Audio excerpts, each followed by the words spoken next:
Bismillahirrahmanirrahim. Assalamualaikum warahmatullahi wabarakatuh.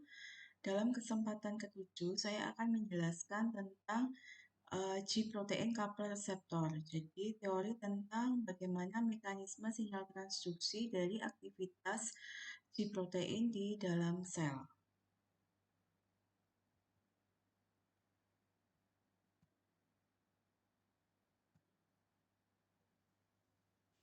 Oke.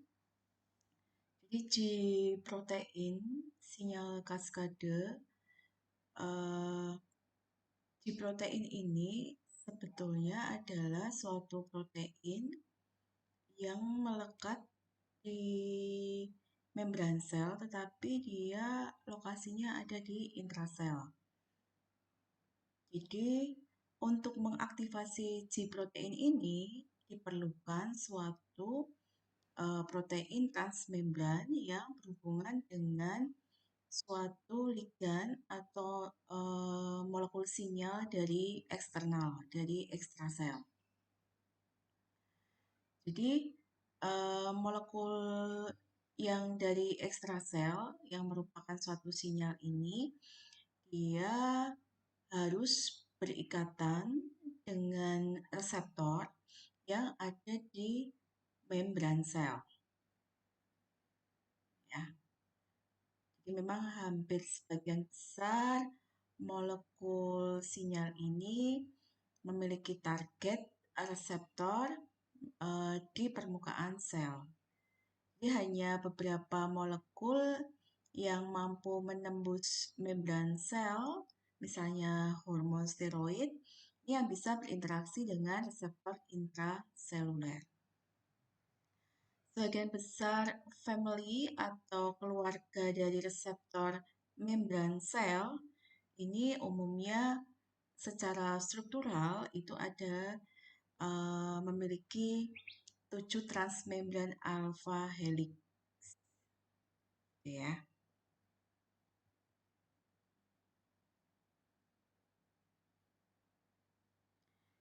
Jadi memang reseptor dengan 7 helix ini memiliki sisi aktif menghadap ke ekstrasel, gitu ya, yang dia nanti akan berikatan dengan ligan tertentu.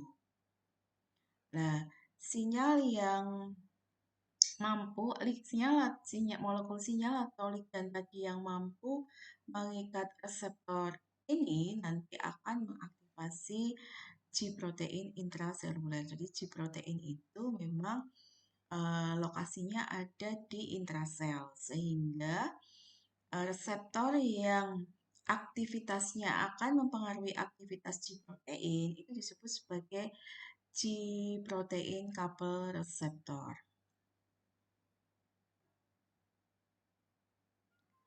Di protein coupled receptor ini akan membentuk suatu dimer gitu ya, membentuk kompleks oligomerik dalam membran. Jadi ikatannya dengan ligan ini menyebabkan terjadinya oligomerisasi yang kemudian akan merubah aktivitas dari reseptor. Jadi beberapa interaksi antara G-protein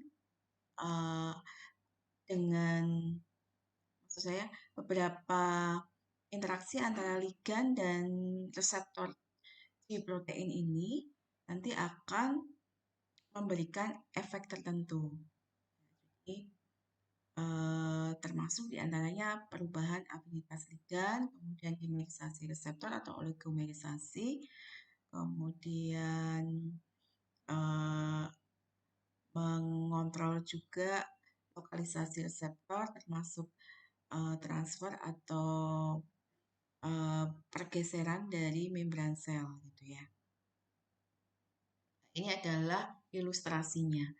Jadi yang 7 transmembran helix ini, 7 helix ini adalah reseptornya. Reseptor yang aktivitasnya akan mempengaruhi suatu G-protein. G-protein itu adalah suatu protein intraseluler. Jadi dia melekat di lipidnya membran sel, tetapi dia berada di intrasel. Jadi reseptor ini, G protein link reseptor ini nanti dia yang akan berinteraksi atau mengikat suatu molekul eksternal atau molekul sinyal gitu. Ya, ligan biasanya bisa hormon, bisa suatu senyawa kimia, misalnya obat.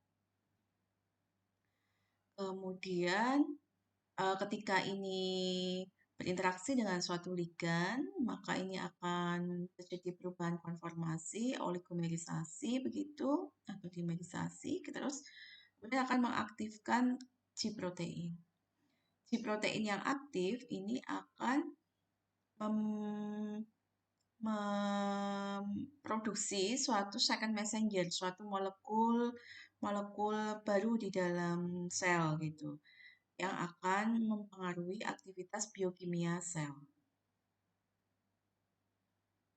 Di sini G protein ini terdiri dari 3 subunit alfa, beta, dan gamma. Subunit beta dan gamma dia terbentuk kompleks.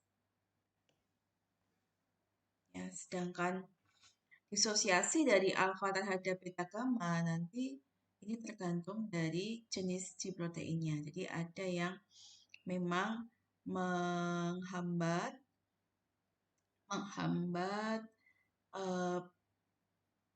produksi siklik AMP. Ada juga yang menstimulasi produksi siklik AMP. Siklik AMP ini adalah suatu second messenger, suatu molekul senyawa yang dihasilkan dari aktivitas G protein dari suatu substrat ATP. Kalau jadi ini ada jenisnya GI, kemudian I itu inhibitory, jadi menghambat produksi dari siklik AMP. Kemudian S itu stimulatory, jadi dia meningkatkan produksi siklik AMP. Kemudian ada Q, JQ, itu dia aktivitasnya bukan lagi melibatkan adenilasi klase, tetapi melibatkan fosfolipase. Jadi memang di sini nanti aktivitasnya adalah adenilasi klase atau fosfolipase, suatu enzim.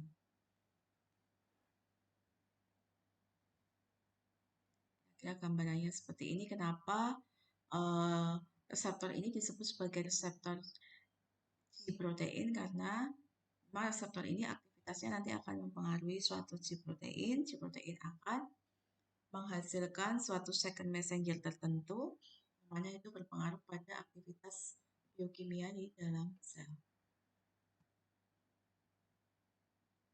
Ini keterangannya, G protein itu heterotrimer dengan 3 subunit alfa, beta, gamma. Dan ini G protein yang mengaktifasi pembentukan, yang aktivasinya menyebabkan pembentukan siklik AMP di dalam sel itu disebut sebagai G protein stimulatory. Jadi disingkat GS, ya, karena dia memang dengan subunit alfa, jadi dia GS alfa. Ini contohnya, GS ini diaktifasi oleh reseptor yang memiliki ligan hormon epinefrin dan glukagon. Jadi misalnya ini reseptor beta adrenergic. Ya, ini adalah reseptor G protein coupled reseptor untuk ligan epinefrin.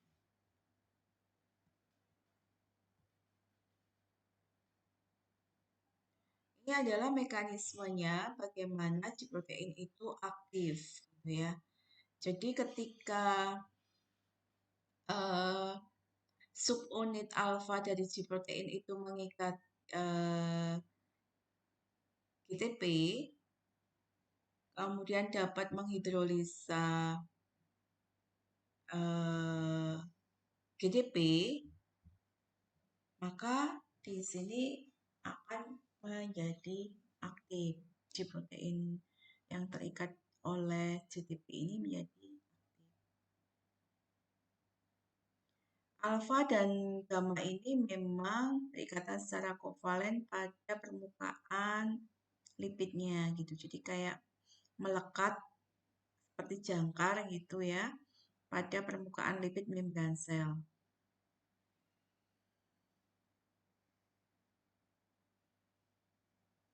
Yang kemudian dia menghadap ini ke sitosol. Sitosol itu adalah eh,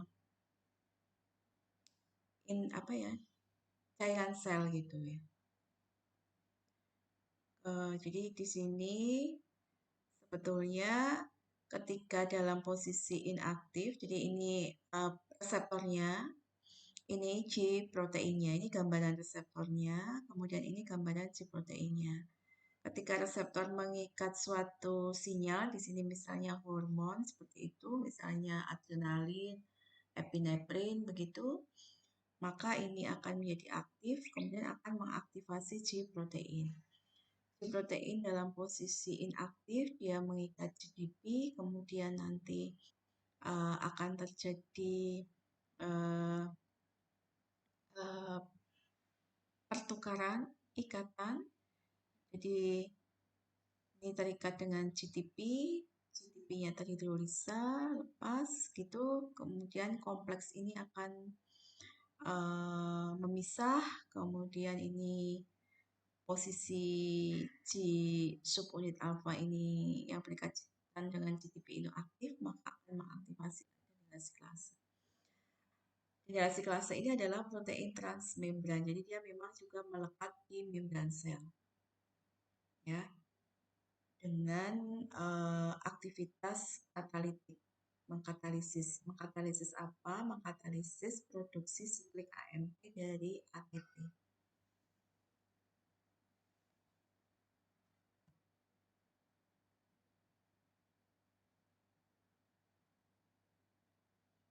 Ini tahapannya sebetulnya.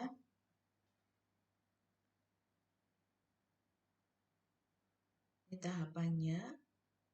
Jadi hormon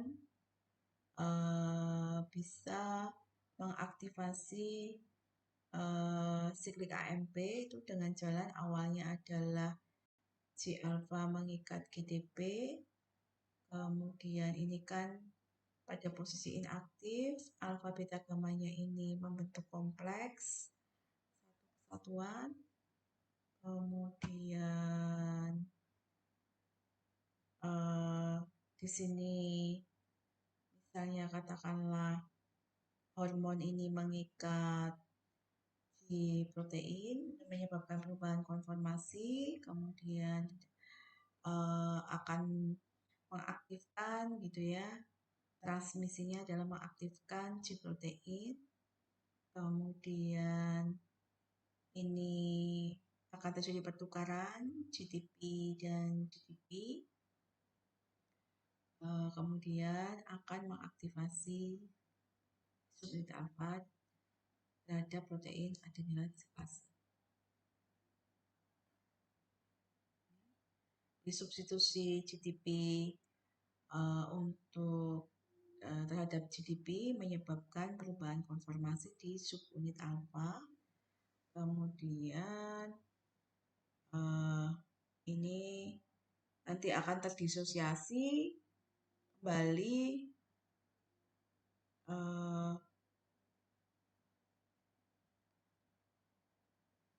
mengikat ini nih. Ini mengikat adrenalase klase dulu. Kemudian adrenalase klase yang aktif ini akan mengkatalisis sintesis atau produksi siklik AMP. Nah, siklik AMP ini yang nanti akan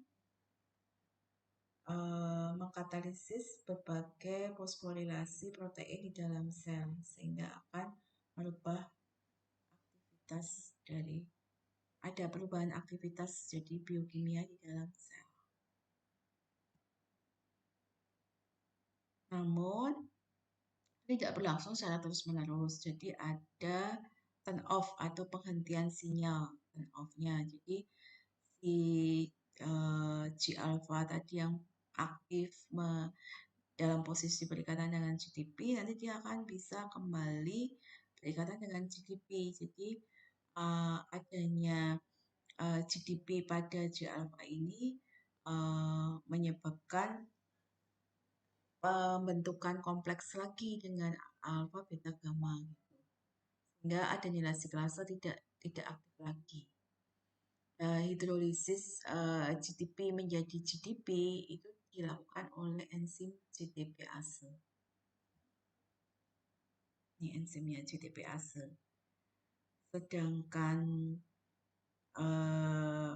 turn off itu juga bisa dilakukan oleh adanya hidrolisis siklik AMP menjadi AMP kembali. Itu oleh enzim fosfodiesterase. Dikatalisis oleh enzim fosfodiesterase.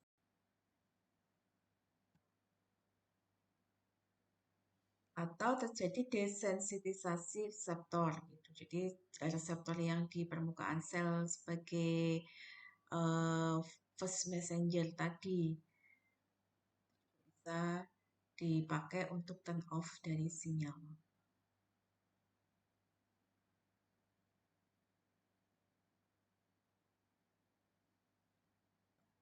Atau fosfatase, jadi protein fosfatase mengkatalisis penghilangan hidrolisis fosfat oleh protein kinase A.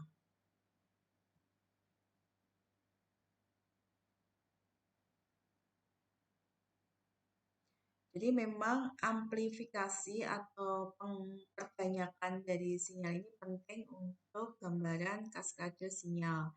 Jadi satu molekul hormon itu bisa mengakibatkan pembentukan beberapa siklik AMP, molekul siklik AMP. Jadi masing-masing katalitik subunit protein kinase A itu bisa mengkatalisis fosforilasi beberapa protein selama masa hidup dari siklik AMP.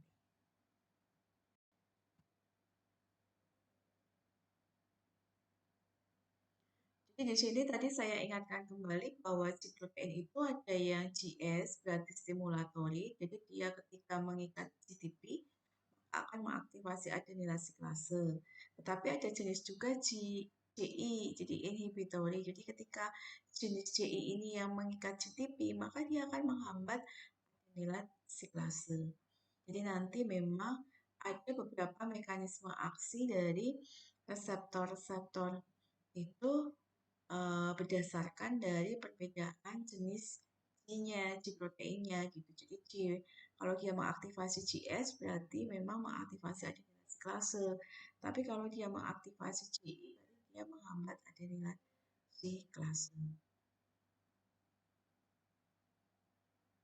Jadi memang perbedaan reseptor, perbedaan ligan itu nanti menyebabkan perbedaan aktivitas GI atau GS.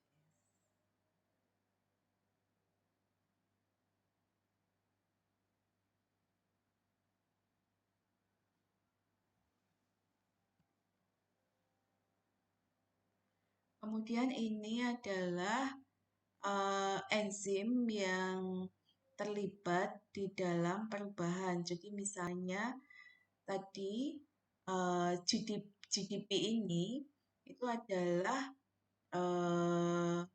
ketika dalam G protein dalam posisi inaktif, maka protein itu terikat terutama subunit alfanya dengan GDP. Ya, GDP. Kemudian kalau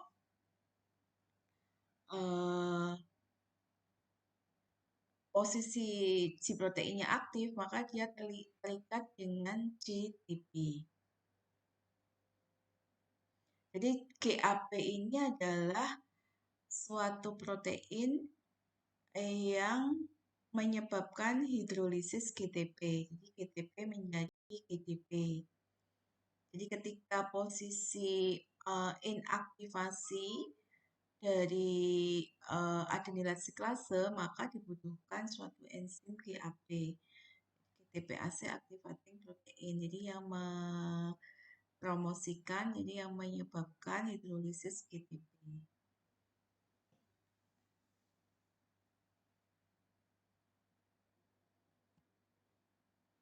Sedangkan posisi GDP yang ditukar oleh GTP, jadi ketika si protein itu dalam posisi inaktif, kemudian akan menjadi aktif, jadi dalam posisi berikatan dengan GDP, kemudian harus berikatan dengan GTP, itu diperlukan suatu enzim yang disebut dengan GEF. GEF itu adalah guanine exchange factor.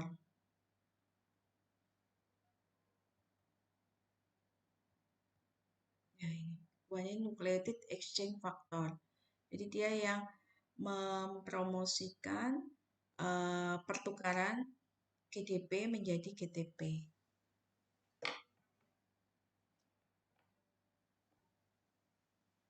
Jadi memang reseptor di permukaan sel tadi yang aktif itu nanti yang akan menyediakan GEF bagi G protein. Kemudian nanti akan G protein yang awalnya berikatan, subunit awalnya berikatan dengan GDP nanti akan berikatan dengan GTP kemudian menjadi aktif. Dan selanjutnya tergantung dari G protein. Oke, kemudian ini kaskade sinyal dari fosfatidil inositol. Ini beda lagi. Jadi ini simbolnya kalau si protein ini adalah CQ. Jadi beberapa hormon memang akan bisa mengaktifasi kaskade sinyal berdasarkan aktivasi fosfatidil inositol. Jadi suatu protein di lipid, membran sel di lipid. Jadi ini sama, ini reseptornya. Jadi reseptor, katakanlah misalnya reseptor angiotensin begitu ya. Reseptor angiotensin. Maka di sini ligannya adalah angiotensin. Angiotensin. Angiotensin.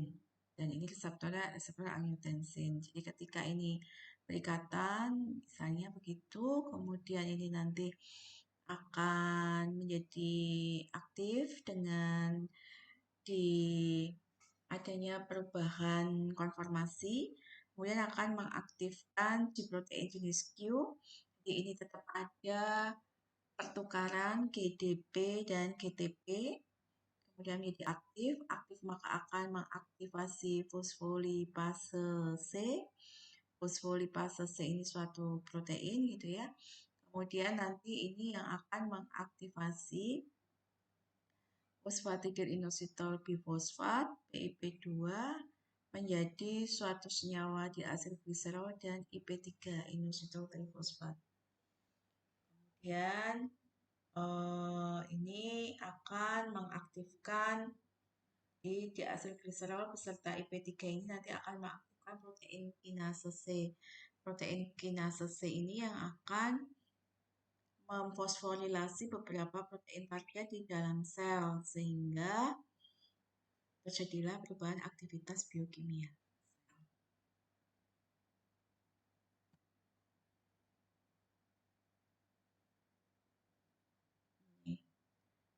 Ini penjelasannya, jadi ini adalah PIP2 fosfatidil inositol bifosfat. Ini hasil dari aktivasi. Jadi ini adalah molekul senyawa yang ada di dalam sel yang kemudian ketika ada aktivasi fosfolipase C, maka ini akan berubah menjadi IP3 dan diasilgliserol.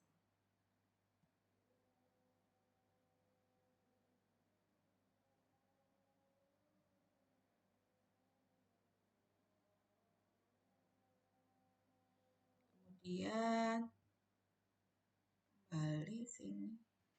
Ya ini. Kemudian aktivasi ini ternyata akan memicu pelepasan kalsium.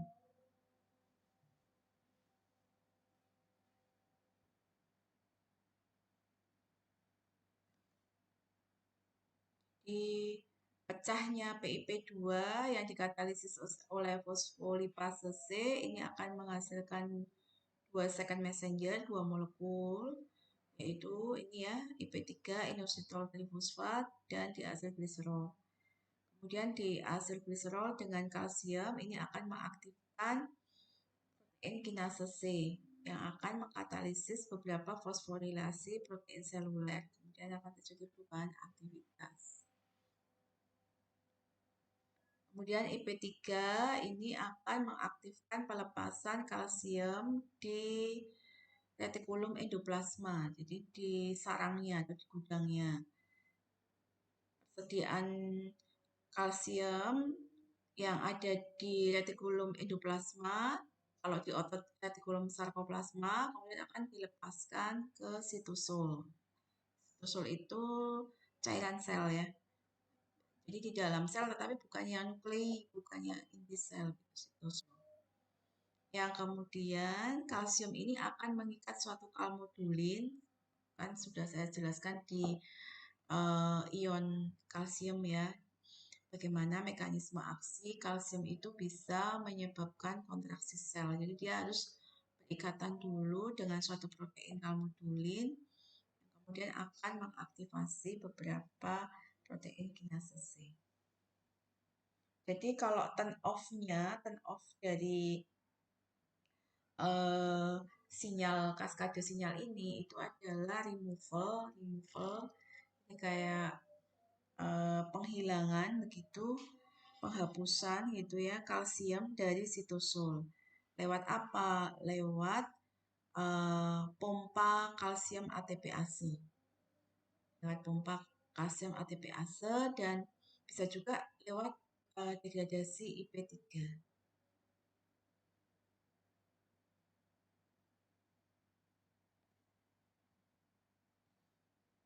Itu tadi ya, jadi ini contohnya, ini contoh reseptor di couple G protein, jadi reseptor yang berkaitan dengan G protein. Nanti kalian akan pelajari di waktu setelah UTS.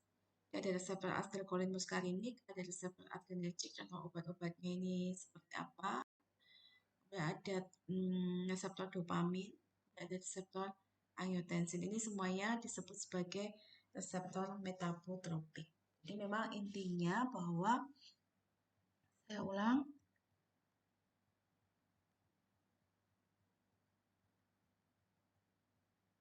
di sini.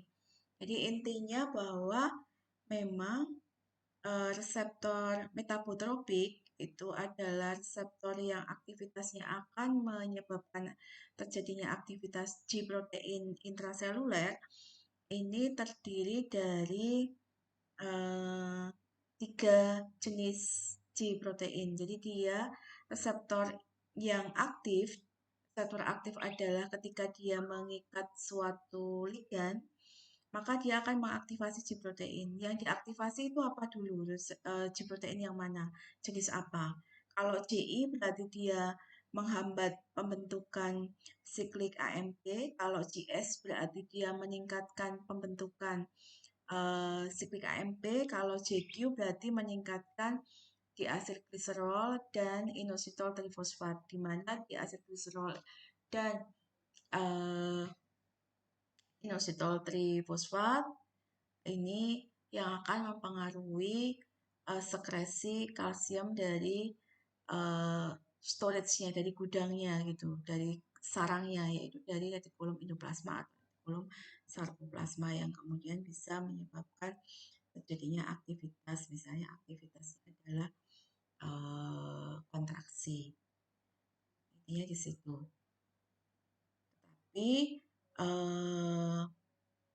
G protein yang aktif jenis ini nanti juga akan mempengaruhi suatu enzim katalitik yang mana gitu. Kalau GI dan GS, jadi dia akan mempengaruhi enzim adenilase. Kalau JQ mempengaruhi fosfolipase.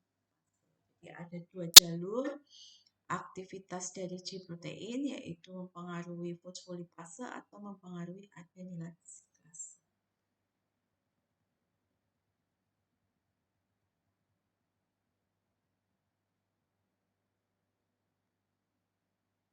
Demikian tadi sekilas pemahaman sedikit tentang mekanisme aksi G protein yang mungkin akan sedikit memberi gambaran. Jadi nanti ketika langsung penerapannya pada reseptor jenis tertentu dan contoh-contoh obatnya itu sudah bisa dipahami. Pada prinsipnya kaskade transduksinya melalui jalan yang seperti sudah saya jelaskan tadi. Demikian uh, penjelasan untuk G protein coupled receptor. Apabila ada hal-hal yang belum jelas yang masih ingin ditanyakan, silahkan ditulis di forum yang ada di platform e-learning. Sekian dulu penjelasan dari saya. Terima kasih atas perhatiannya. Assalamualaikum warahmatullahi wabarakatuh.